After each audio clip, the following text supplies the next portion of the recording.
నమస్తే. Welcome to our channel. ప్రస్తుతం మనతో సీనియర్ జర్నలిస్ట్ దాము బాలాజీ గారు ఉన్నారు. వారితో మాట్లాడదాం. సార్ నమస్తే సార్. నమస్తే. మోహన్ బాబు గారు మంచు మనోజ్ ఇష్యూ అందరికీ తెలిసిందే సార్. ఇప్పుడు 2 రోజుల నుంచి ఇదే నడుస్తూ ఉంది. అయితే ఇందులో చిన్న ట్విస్ట్ ఏంటంటే మంచు లక్ష్మి 40 మంది లేడీ బౌన్సర్లతో వచ్చింది. అది చూడంగానే మోహన్ బాబు కూడా షాక్ అయ్యారు అనే న్యూస్ వస్తుంది. అంటే మంచు లక్ష్మి మంచు మనోజ్‌కి సపోర్ట్ చేస్తుందనా సార్ దీని ద్వారా? ముందు నుంచి కూడా వీళ్ళ ఫ్యామిలీలో ఏమైందంటే అంటే మోహన్ బాబుకి ఇద్దరు భార్యలు. హ్మ్. పెద్ద భార్య విద్యాదేవి. విద్యాదేవి పిల్లలు మంచు విష్ణు, హ్మ్. మంచు లక్ష్మి. తర్వాత ఆమె చనిపోయింది.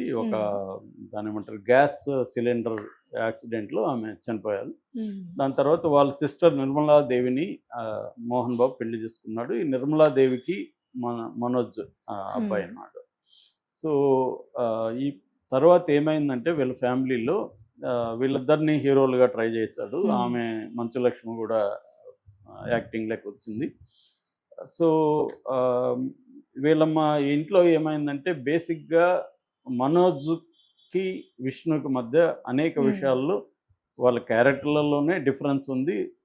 రెండోది వ్యాపారాలకు ఇంటికి సంబంధించిన వ్యాపారాలు మెయిన్‌గా విష్ణు ఏందంటే విరానిక అనే ఒక అమ్మాయిని పెళ్లి చేసుకున్నాడు. అవును ఆ సార్. అమ్మాయికి దాదాపు 2,000 కోట్ల ఆస్తుందని హ్మ్. పుకార్లు ఉన్నాయి.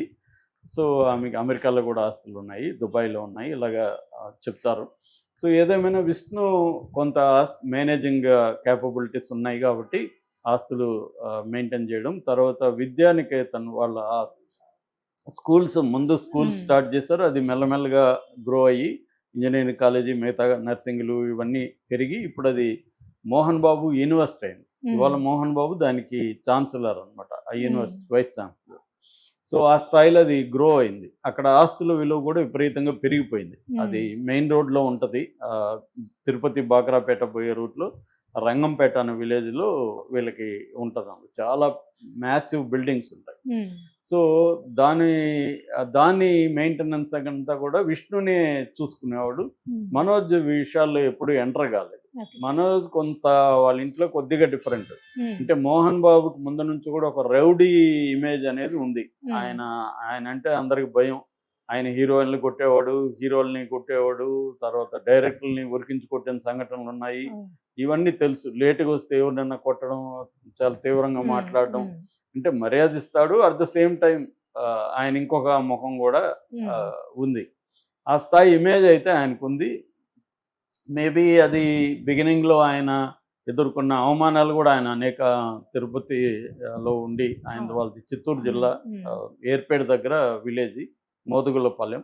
అక్కడి నుంచి ఆయన చెన్నైలో పీటీ మాస్టర్‌గా పనిచేసి సినిమా రంగంలోకి వచ్చాడు. ముందు అసిస్టెంట్ డైరెక్టర్ పనిచేసి దాని తర్వాత యాక్టర్‌గా వచ్చి హీరోగా అయ్యాడు. ఈ హ్మ్. జర్నీలో ఆయన అనేక అవమానాలు ఫేస్ చేయడం అవన్నీ చూసి మేబీ ఆయన కొంత ఆహ్, మనం రౌడీలాగా లేకపోతే అదే ఈ సార్. ఇండస్ట్రీలో హ్మ్. బతకలేమన్న దీంతో కూడా వచ్చుండొచ్చు. హ్మ్. రెండోది కొంతమంది క్యారెక్టర్‌లోనే హ్మ్. ఇంబైడ్ కూడా అయ్యుంటది. అందరూ అనుకుంటే అందరూ అలాగా అవును సార్. అవ్వలేరు కదా!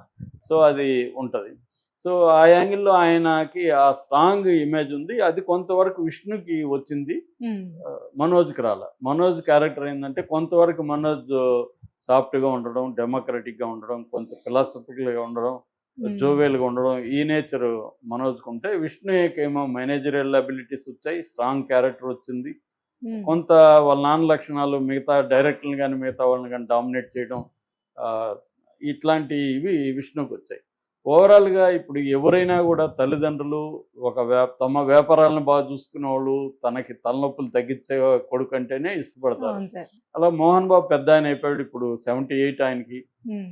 పైకి ఎంత గంభీరంగా కనిపించిన వయసు ప్రభావం అందరి మీద ఉంటది. హ్మ్. దాంతో ఇప్పుడు పెద్ద కొడుకు అన్నీ చూసుకుంటున్నాడు. కాబట్టి పెద్ద కొడుకు ఇతనేమో స్పాయిల్డ్ కిడ్ లాగా అయిపోయాడు. హ్మ్. కెరియరు లేదు. ఇట్లా వ్యాపారాలు సరిగ్గా చూసుకోలేదు.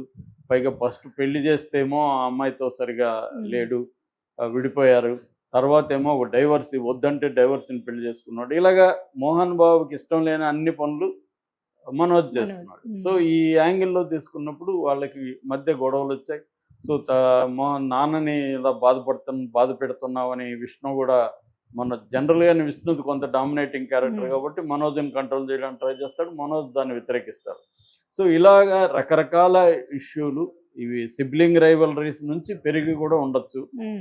మనం అంత లోతుగా పరిశీలిస్తే కానీ అనలైజ్ చేయలేం కానీ. అవును సార్. సో ఏదేమైనా వాళ్ళ మధ్య గ్యాప్ అనేది పెరిగిపోయింది. అయితే చిన్నపిల్లవాడు కాబట్టి మంచు లక్ష్మికి మాత్రం మనోజ్ అంటే ఇష్టం ఉంది. ఇప్పుడు మనకు పిల్లలు తప్పు చేసినా మనం దాన్ని పెద్దగా సీరియస్గా తీసుకోం, చేసింది మన పిల్లలు అనుకుని క్షమిస్తాం కాబట్టి. అలాగే ఆమె కూడా ఒకవేళ మంచు మనోజ్ సరిగా లేకపోయినా ఆమెకి ఇష్టం కాబట్టి తనే ఓన్ చేసుకునింది. పెళ్ళి కూడా వాళ్ళిద్దరు పెళ్ళి కూడా తనే మోహన్ బాబుని వాళ్ళని కన్విన్స్ చేసి తనే చేసింది. అందుకని మోహన్ బాబు కానీ విష్ణు కానీ మోహన్ బాబు అంటే మనోజ్ వాళ్ళ భార్య కానీ నిర్మలాదేవి గారు వీళ్ళెవరు కూడా ఆ పెళ్ళికి దగ్గరగా వచ్చి వాళ్ళు ముందుండి చేయలేదు. ఏదో గెస్ట్ లాగా వచ్చి వెళ్ళిపోయారు. సో వీళ్ళ మధ్య బేసిక్గా ఏమేమి ప్రాబ్లమ్స్ ఉన్నాయంటే, ఒకటి ఇప్పుడు నేను చెప్పిన ఈ కాన్ఫ్లిక్ట్ ఇష్యూస్ ప్రధానంగా 3 రకాల ప్రాబ్లమ్స్ ఉన్నాయి. ఒకటి ఆస్తుల పంపకం. ఆ మధ్యకాలంలో ఆస్తుల పంపకం జరిగిందని చెప్తున్నారు. దాంట్లో మేజర్ ఆస్తులు అంటే మేజర్ రెవెన్యూ వచ్చే ఆస్తులంతా కూడా ప్రాఫిటబుల్ ఆస్తులు అంటే విద్యానికేతన్ లాంటివంతా కూడా విష్ణుకి వెళ్ళిపోయినాయి. ఆల్రెడీ విష్ణు వాళ్ళ భార్య తరపున కూడా వెరీ రిచ్గా అయ్యి. సో మనోజ్కేమో పెద్దగా లాభాలు రాని ఆస్తులు, ఇంకా ఖర్చులు పెట్టాల్సిన ఆస్తులు మనోజ్కి వచ్చాయనేది ఒక టాక్. సో ఆస్తులు. రెండోది కెరియర్.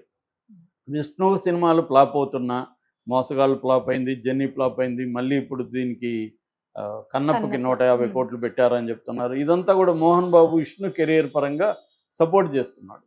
కానీ ఈ అబ్బాయికి సపోర్ట్ లేదు. ఈ అబ్బాయిది దాదాపు 7-8 ఏళ్ళు అయింది స్క్రీన్ మీద ఇతను కనబడి, కానీ తనకి ఏ రకంగా సపోర్ట్ లేదు. అది ఈరోజు ప్రెస్ నోట్లో కూడా మనోజ్ ఆరోపించాడు. మా అన్న కెరీర్కి మాత్రం మా నాన్న సపోర్ట్ చేస్తున్నాడు, నాకు చేయట్లేదు. నిజానికి మా అన్న మీద వచ్చిన సినిమాలు, మా ఇంట్లో తీసిన సినిమాలకి నేను పనిచేశాను, ఒక పైసా తీసుకోకుండా త్యాగాలు చేశాను, కానీ నాకు ఫైనల్గా ఏం మిగలలేదు అనేది కూడా మనోజ్ రాశాడు. ఇలాగా కెరియర్ పరంగా కూడా వీళ్ళ మధ్య ఇష్యూస్ వచ్చాయి. మూడవది పర్సనల్ లైఫ్. ఇందాక చెప్పిన పెళ్ళిళ్ళు, వీటికి సంబంధించి కూడా మనోజ్ పట్ల వీళ్ళకి వ్యతిరేకత వచ్చింది. ఈ 3 విషయాలు కెరియరు, ఆస్తులు, పర్సనల్ లైఫ్స్, ఈ 3 విషయాల్లో వీళ్ళకి మధ్య గ్యాప్ అనేది పెరిగిపోతూ వచ్చింది. మామూలుగా దూరంగా ఉంటే కొంత సమస్యలు కనీసం పోస్ట్పోన్ అవుతుంటాయి. ఇంట్లోనే వెళ్ళిపోయాడు మనోజ్ జహనం. మేబీ తప్పది, ఎందుకంటే వాళ్ళ అమ్మ పిలిచింది కాబట్టి వెళ్ళాను. విష్ణు దుబాయ్లో ఉంటున్నాడు కాబట్టి మా అమ్మ ఎవరన్నా ఉంటే బాగుంటుంది, కొడుకు లేదు కదా, నువ్వు అన్నారా అంటే వెళ్ళామని చెప్తున్నాడు. కానీ దానివల్ల రోజు ఉన్నప్పుడు రోజు మనకి నచ్చని వాళ్ళు ఇంట్లో ఉంటే ప్రతి చిన్నది కూడా గొడవకి దారి తీస్తుంది. సో అలాగా వీళ్ళ మధ్య గొడవకు దారి తీసినట్టు కనపడుతుంది. ఎప్పుడైతే గొడవకు దారి తీస్తారో, ఇప్పుడు విష్ణు ఎక్కడో ఉన్నాడు, విష్ణుకి ఏం టెన్షన్ ఉంటుంది, నాన్న ఏమన్నా అక్కడ టెన్షన్ పడుతున్నాడు, వీడు టెన్షన్ పెడుతున్నాడు నాన్నని అని అతను ఫిజికల్గా వీళ్ళు ఎవరో తీసుకొచ్చారని అతను ఒక 40 మంది బౌన్సర్లను తీసుకురావడం, దానికి బదులు విష్ణు ఒక 30 మంది బౌన్సర్లను దించడం, ఇది ఇప్పుడు సినిమాటిక్ అయిపోయింది. ఇప్పుడు మంచు లక్ష్మి ముంబై నుంచి ఒక 40 మంది మహిళా బౌన్సర్లను తీసుకొచ్చిందనే వార్త వైరల్ అవుతుంది. అక్కడ కనబడేది